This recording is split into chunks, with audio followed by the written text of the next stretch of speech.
Hello guys. இன்னும் நம்ம ஆஸ்டல் பெட் ஸ்டோர் மாங்கோட பார்ட் 17 தமிழ் எக்ஸ்பிரஷன் தான் பார்க்க போகிறோம். வீடியோவில் பொறுத்த முன்னாடி லைக் பண்ணி சேனலை சப்ஸ்கிரைப் பண்ண போகிறோம். சப்ஸ்கிரைப் பண்ணிட்டு பாருங்கள். ஒரு பேசாமல் ஸ்ட்ரைட்டாக வீடியோக்குள்ள போயிடலாம். இப்போ நம்ம ஹீரோக்கு முன்னாடி நிறைய புக்ஸ்லாம் பார்த்தீங்கன்னா வைக்கிறாங்க. அந்த இன்ஸ்ட்ரக்டர் கிட்ட நம்ம ஹீரோ கேட்குறாங்க, என்ன இதெல்லாம் அப்படின்னு கேட்கும்போது, ஒரு இன்ஸ்ட்ரக்டராக மாறணும்னா நீங்கள் நிறைய சீரீஸ் ஆஃப் புக்ஸை பாஸ் பண்ணணும். அதாவது நிறைய எக்ஸாம்ஸ் வைப்போம், அதெல்லாம் பாஸ் பண்ணணும். அதை யூஸ் பண்ணி உன்னோட ஃபிசிக்கல் ஃபிட்னஸ், காம்பேட் ஸ்கில்ஸ், அதுக்கப்புறமா டீச்சிங் லெவலு, இன்னும் நிறைய விஷயங்களை நாங்கள் எப்படி தான் கண்டுபிடிப்போம் அப்படின்னு நம்ம சொல்லிட்டு அவங்க என்ன சொல்கிறாங்க, ஐயோ எனக்கு இதெல்லாம் ஒழுங்காக வராதே அப்படின்ற மாதிரி சொல்லும் போது, ரைட்டிங் எக்ஸாம்லாம் கண்டிப்பாக ரொம்ப கஷ்டமாலாம் இருக்காது அப்படின்ற ஒரு பார்த்தீங்கன்னா அவங்க சொல்கிறாங்க.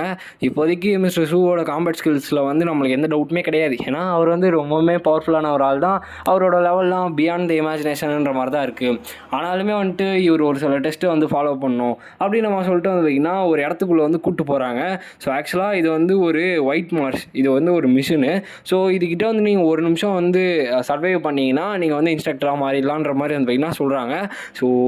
இது ஆக்சுவலாக ரொம்ப ரொம்ப கஷ்டமான ஒரு டெஸ்ட் தான். இது வரைக்கும் யாருமே அதிகமாக பாஸ் பண்ணது கிடையாது. அதுவும் இல்லாமல் வைஸ் பிரின்சிபல் நிறைய பேர் இதுக்குள்ளே தான் பார்த்தீங்கன்னா போட்டு டார்ச்சர் பண்ணுவார். ஏன்னா அப்போ தான் அவங்களோட குவாலிட்டி தெரியுன்றதுனால இந்த மாதிரி நிறைய இது பண்ணுவாங்க அப்படின்ற மாதிரி பார்த்தீங்கன்னா சொல்கிறாங்க. இப்போ நம்ம ஹீரோவுமே அப்போ ஒன்றும் பிரச்சனை இல்லை, என்னோட புது கல்டிவேஷனோட அச்சீவ்மெண்ட்ஸ்லாம் எந்த மாதிரி இருக்குன்னு என்னால் டெஸ்ட் பண்ண முடியும், கமான் கண்டிப்பாக நான் முடியும் அப்படின்னு நம்ம சொல்லிட்டு நம்ம ஹீரோ பார்த்தீங்கன்னா உள்ளே இறங்கி ஸ்டார் ஷீல்டுன்ற மாதிரி நிறைய அட்டாக்ஸ் யூஸ் பண்ணுறான். பட் ஸ்டில் அவனோட ஷீல்டெலாம் பார்த்தீங்கன்னா உடஞ்சி போயிடுது. ஏன்னா ஒயிட் மார்ஸ் பார்த்தீங்கன்னா அந்தளவுக்கு பயங்கரமாக இருக்குது. ஃபஸ்ட்டு 10 செகண்ட்ஸ்மே பார்த்தீங்கன்னா பாஸ் ஆகிடுது. பரவாயில்ல, இந்த ரியாக்ஷன் டைம் ஓகே தான், ஆனால் அந்த ஸ்டார் ஷீல்டு ரொம்பவே வீக்காக இருக்குது அப்படின்னு நம்ம சொல்லிட்டு சொல்கிறாங்க. பார்த்தா நம்ம ஹீரோட ஷீல்டு அசால்ட்டாக பார்த்தீங்கன்னா அது உடச்சிடுது. என்னால் ஏரில் இருக்கும்போது டாஜ்மே ஒழுங்காக பண்ண முடியாது அப்படின்னு நம்ம சொல்லிட்டு பார்த்தீங்கன்னா பார்க்குறாங்க. இது கரெக்டாக ஒரு 20 செகண்ட்ஸ் ஆகிடுச்சு. இவ்வளோ நேரம் இது பண்ணதே பெரிய விஷயம் தான், ஆனால் அது ரொம்பவுமே கஷ்டமாக இருக்குமே அப்படின்னு நம்ம சொல்லிட்டு பார்த்துருக்காங்க. அப்போ பாருங்கன்ற மாதிரி சொல்லும் போது பார்த்தா நம்ம ஹீரோ பயங்கரமாக லாக் ஆகிட்டு இருக்கான். வைஸ் பிரின்சிபல் டெஸ்ட் ஸ்டாப் பண்ணுங்க அப்படின்ற மாதிரி சொல்கிறாங்க. அப்போ அவங்களுமே இல்லை வெயிட் பண்ணுங்கள், ஒன்றும் பிரச்சனை இல்லை அப்படின்ற மாதிரி சொல்கிறாங்க. ஏன்னா நம்ம ஹீரோவில் அசைவே இல்லை, சுத்தமாக அப்படியே அன்கான்சியஸ் போன மாதிரி இருக்கான். அடுத்த செகண்டே பார்த்தீங்கன்னா அவனோட அந்த கோல்டன் க்ரோ டீமன் பாடி பார்த்தீங்கன்னா ஆக்டிவ் ஆகுது. அதாவது அவன் இன்னும் ஃபுல்லாக அச்சீவ் பண்ணல, ஆனால் அந்த லைட்டாக இருக்க அந்த பவர் பார்த்தீங்கன்னா ஆக்டிவ் ஆகுது. இதுலேயே பார்த்தீங்கன்னா அவன் அந்த மிஷினை போட்டு அப்படியே எப்படி சொல்கிறது, கதரை வச்சுருவான். அந்த மிஷினே போட்டு செம்மையாக அடித்து உடச்சிடுறான். ரொம்பவுமே அனாயிங்காக இருக்குது இந்த மிஷின் அப்படின்னு நம்ம சொல்லிட்டு அவனோட பிஹேவியரே பார்த்தீங்கன்னா ஒரு செகண்ட் மாறிடுது. எல்லாருமே பார்த்துட்டு இருக்காங்க. இவன் அட்டாக்கை மட்டும் டாச் பண்ணாமல் அதை கவுண்டர் அட்டாக்குமே பண்ணுறான். இது பெரிய விஷயம் தான். ஒயிட் மார்ஸுக்கு முன்னாடி இவ்வளோ பண்ணுறது எவ்வளோ பெரிய விஷயம் தெரியுமான்ற மாதிரி சொல்லிட்டு எல்லாருமே பார்த்துட்டு இருக்காங்க. ஒருவேளை மிஷின் மால் ஃபங்க்ஷன் ஆகிடுச்சா அப்படின்னு நம்ம சொல்லிட்டு எல்லாருமே பார்த்துட்டு இருக்கும்போது, இது என்ன ஃபீலிங் ஒரு மாதிரி டிஃப்ரெண்ட்டாக இருக்கே அப்படின்னு நம்ம சொல்லிட்டு நம்ம ஹீரோ பார்க்குறான். இதான் பார்த்தீங்கன்னா இப்போ சிஸ்டம் சொல்லுது. லெவல் 1ஓட golden crow divine beast battle body இதுதான். இது ஸ்டேபிளாக இல்லை. அதுவும் இல்லாமல் இது உங்களோட ஃபிசிக்கல் ஃபிட்னஸ் என்ஹான்ஸ் பண்ணி விட்டுருக்கு. கொஞ்சம் உங்களோட சர்க்கம்டன்ஸில் கொஞ்சம் ஸ்லைட்டாக நார்மல் ஃபிட்னஸோடு இருக்க ட்ரை பண்ணுங்கள் அப்படின்ற மாதிரி பார்த்தீங்கன்னா சொல்கிறாங்க. இது என்ன பண்ணணும்னா உங்களோட அந்த கோல்டன் க்ரௌவோட ஸ்டான்ஸ் பார்த்தீங்கன்னா லைட்டாக இன்கம்ப்ளீட்டாக ட்ரிகர் பண்ணிவிடும். இது யூஸ் பண்ணி நீங்கள் இனிமேல் நிறைய ஸ்பெஷல் பவர்ஸ் அச்சீவ் பண்ணலாம் அப்படின்ற மாதிரி பார்த்தீங்கன்னா சொல்கிறாங்க. இதை பார்த்துட்டு இன்கம்ப்ளீட்டாக, ஆனால் இதுவே கொஞ்சம் தானா, ஆனால் இதுவே அநியாயத்துக்கு பவர்ஃபுல்லாக இருக்கே அப்படின்னு சொல்லிட்டு நம்ம ஹீரோ பார்த்தீங்கன்னா பார்க்குறான். பார்த்தா அந்த மிஷினை உடச்சி முடிச்சாச்சு. பீக் ஸ்டார் பவர், அதாவது லெவல் 3ஓட மிடில்ன்ற மாதிரி பார்த்தீங்கன்னா பார்த்துட்டு இருக்காங்க. அட்டாக் பவர் லெவல் 7ஓட மிடில், டிஃபென்ஸ் பவர் பார்த்தீங்கன்னா 8 லோயர் பார்த்தீங்கன்னா இருக்குது. ஃபைனல் காம்பேட் அசஸ்மெண்ட் லெவல் 7க்கு மேலே இருக்குன்ற மாதிரி பார்த்தீங்கன்னா வருது. நம்ம ஹீரோவே ஒர்த்து வருமான்ற மாதிரி தான் ஏன்னா இருக்கான். ஏன்னா இது ரொம்பவே ஒர்த்து இல்லையா அந்த பவர். இது இல்லைனா அவன் கதை என்ன இருக்குன்றதை அவனே எக்ஸ்பிளைன் பண்ணுறான். அந்தளவுக்கு பயங்கர கஷ்டமாக இருக்குன்றதை அவனுக்கே தெரியுது. அதுவும் இல்லாமல் இது ரொம்பவே கஷ்டமாக இருந்துச்சு. பட் பரவாயில்ல, என்னால் முடிஞ்ச அளவுக்கு பண்ணி முடிச்சாச்சு. இந்த குவாலிஃபிகேஷன் ஓகேவான்ற மாதிரி கேட்கும்போது, இன்க்ரெடிபிள் மிஸ்டர் சூ, உங்களோட எபிலிட்டிஸ்லாம் ரொம்பவே அதிகமாக இருக்குது. இந்த குவாலிஃபிகேஷன் வச்சு உங்களால் கண்டிப்பாக ஒரு சீனியர் இன்ஸ்ட்ரக்டராக மாற முடியும் அப்படின்னு மாதிரி சொல்லும் போது எல்லாருமே பார்த்தீங்கன்னா ஷாக் ஆகுறாங்க. நாளையிலேருந்து உங்களோட எலக்ட்ரானிக் இன்ஸ்ட்ரக்டர் சர்டிஃபிகேட் ஆன்லைனில் இது பண்ணுறோம்.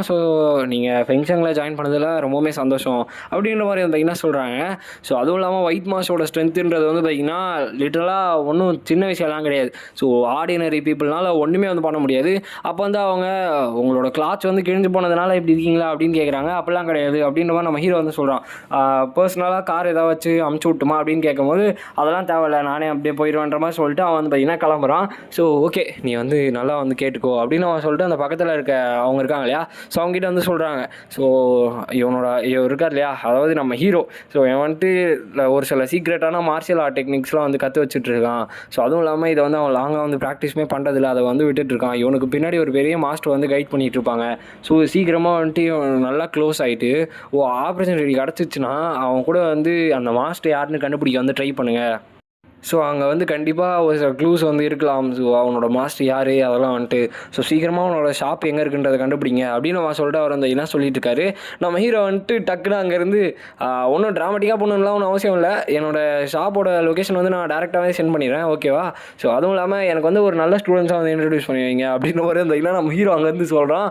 இதை பார்த்துட்டு அவனுங்களுமே வந்து ஷாக் ஆகிடுறாங்க. இப்போ வந்து நம்ம ஹீரோ வந்து வீட்டுக்கு போகிறான். ஸோ உனக்கு இன்ஜுரி ஆயிடுச்சா, என்ன ஆச்சு, உன்னோட பாடியை வந்து நான் செக் பண்ணுறேன், அம்மாவை பார்க்க விடு அப்படின்னு நம்ம சொல்லிட்டு அவங்க என்ன பார்த்துட்ருக்காங்க.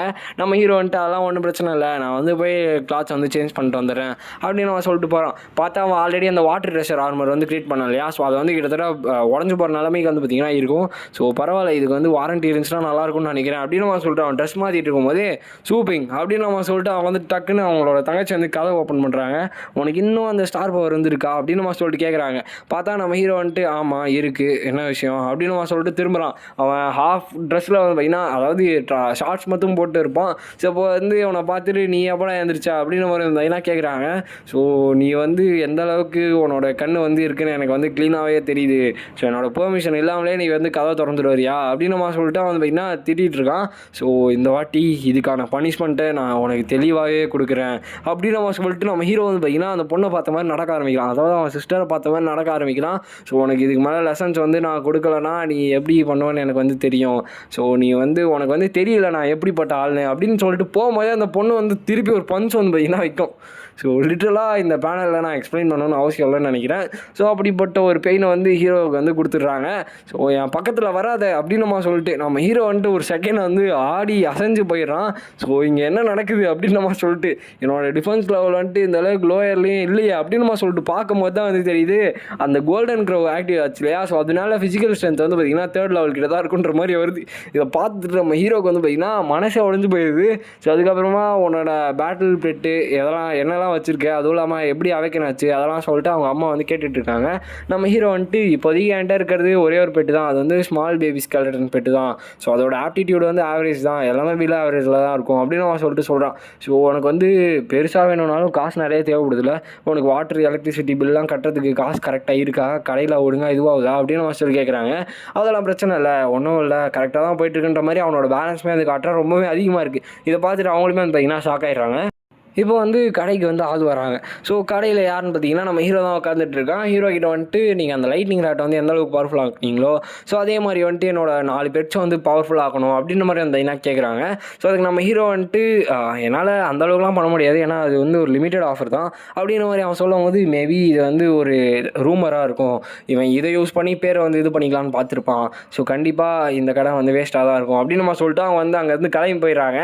ஸோ நம்ம ஹீரோவுமே வந்துட்டு என்ன பண்ணுறதுன்னு தெரியாமல் இருக்கான். ஏன்னா கடைக்கு அந்த கஸ்டமர் வெளில போகிறாங்க இல்லையா. ஸோ கஸ்டமர்ஸ்க்கு வந்து டவுட் கொடுத்ததுனால இந்த ஒரிஜினல் ஆர்டர் வந்து கேன்சலேஷன் ஆயிடுச்சு. ஹோஸ்ட்டுக்கு வந்து பார்த்திங்கன்னா ஒரு ப்ரொஃபஷனல் ட்ரைனிங் வந்து கண்டக்ட் பண்ணுறதுக்கான ஒரு கொஸ்டின் வந்து கிடச்சிருக்குன்ற மாதிரி வருது. ஸோ இந்த இடத்துல இந்த வீடியோ நம்ம என் பண்ணிக்கலாம் கைஸ். ஸோ இந்த வீடியோ உங்களுக்கு பிடிச்சிருக்குன்னு நினைக்கிறேன். ஸோ பிடிச்சிருந்துச்சுன்னா லைக் பண்ணணும், சேனல் வந்து சப்ஸ்கிரைப் பண்ணிக்கோங்க. ஸோ நெக்ஸ்ட் உங்களுக்கு மீட் பண்ணுறேன். So bye guys.